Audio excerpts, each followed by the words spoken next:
You single people in the house. Now that you have a choice, use that choice wisely. Before you get married, remember that we don't just marry for love. I don't care how he makes you feel. In fact, I hear young girls say, oh, Pastor, you don't understand. The guy is hot, and so is hell.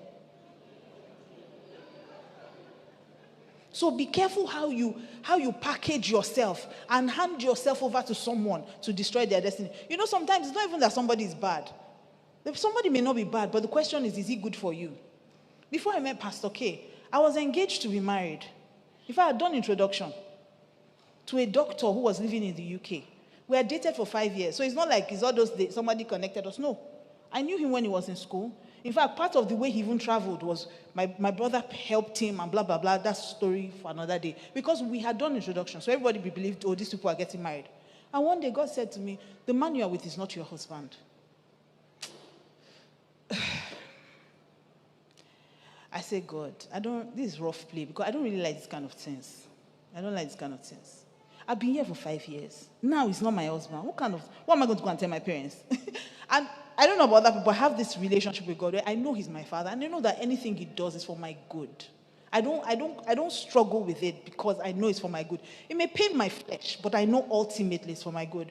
And so God told me the person you're with is not your husband. So somebody that I had been with for 5 years, someone that we had planned our lives. In fact, I'd even sent some of my things when he was moving to the UK. That's how sure I was. God said, this is not it, back down. And God told me something. He said, it's not just about marriage. It's about what I want to do with your life. So the person I put over you has to be a leader and not a lead.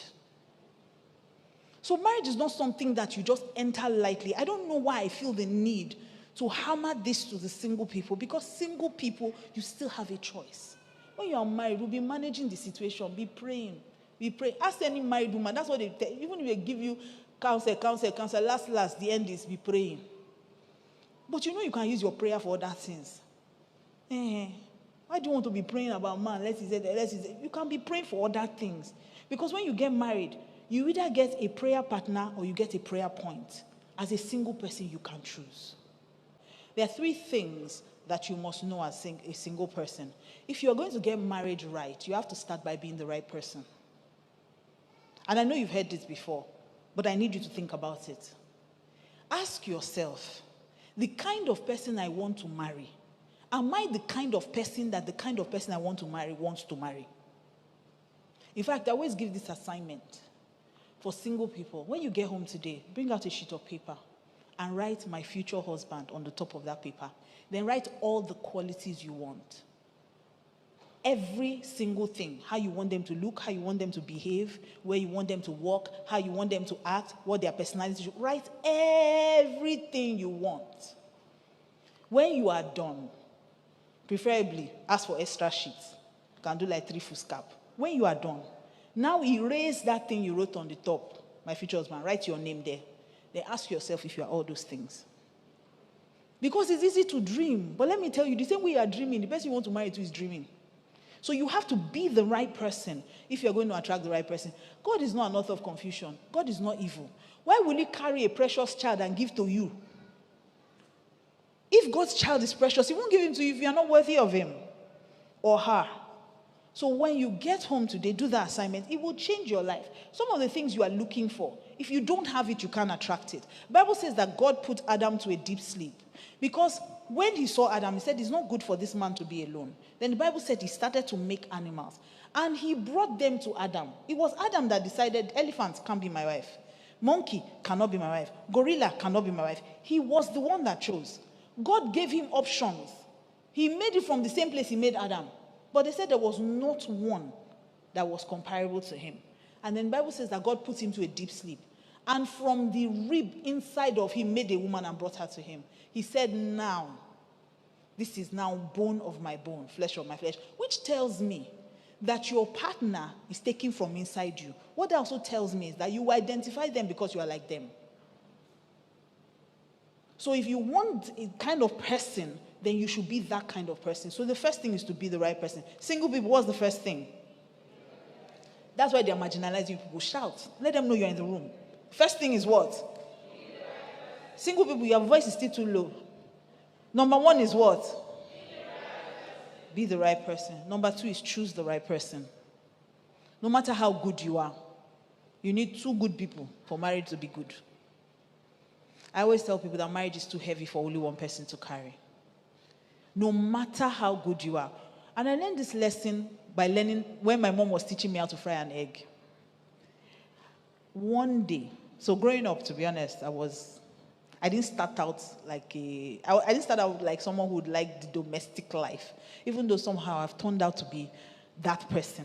But when I was growing up, because we had so many aunties in the house, I had two elder sisters. So I was always the one with a book in my hand. So they say, go and fry plantain. I'm frying plantain, I'm reading novel. The plantain will burn. My mother will come and beat me there. So my mom told me to fry 4 eggs. And the right way, which is the way my mother taught us, is that you break every egg individually.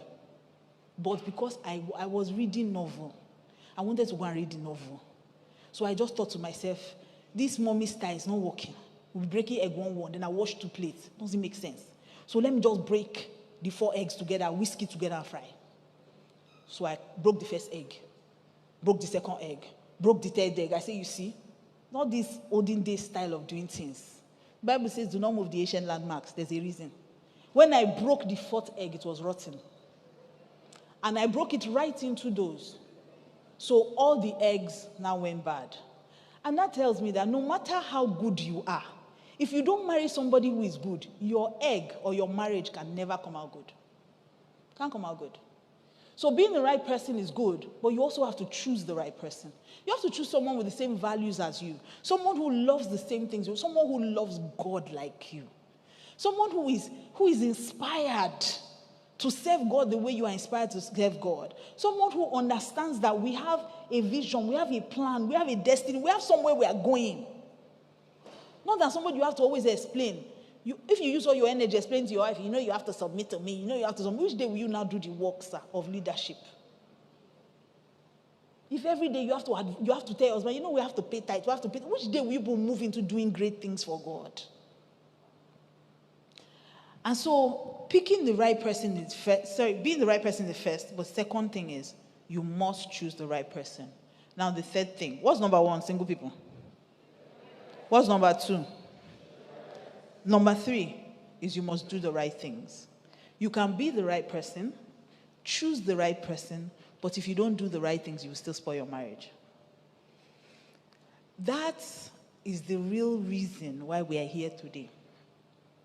Because if you do the right things, then you will form an eternal bond that nobody will be able to break. And unfortunately, it doesn't happen by itself. Maybe I shouldn't say unfortunately. It doesn't happen by itself. When you start out, you may have, that romantic feeling towards each other. You always want to do special things for them. You always want to remember their birthday. You want to take them out. You want to do all those kind of things. But as time continues, what you realize is that you don't feel that way anymore. And that's normal. It's normal. As time goes on, other things will begin to crowd your mind. You even start to have children. You start to have grandchildren. Different things start happening. The last thing on your mind is to buy flour. It's not, those things may have worked when you first got married, but after a while, it's just not what you're thinking. You have bills to pay. You have decisions to make. They're calling you from children's school. Or your child is even confused about, mommy, I want to school in Nigeria, I want to school abroad. You don't even know what they want to do with their destiny. You are thinking about those things. The last thing you are thinking about is that we have dinner dates. What's that? And those are the things that now begin to destroy your home. Thank you for watching our videos. Don't forget to like, share, comment, and subscribe. See you next time. God bless you.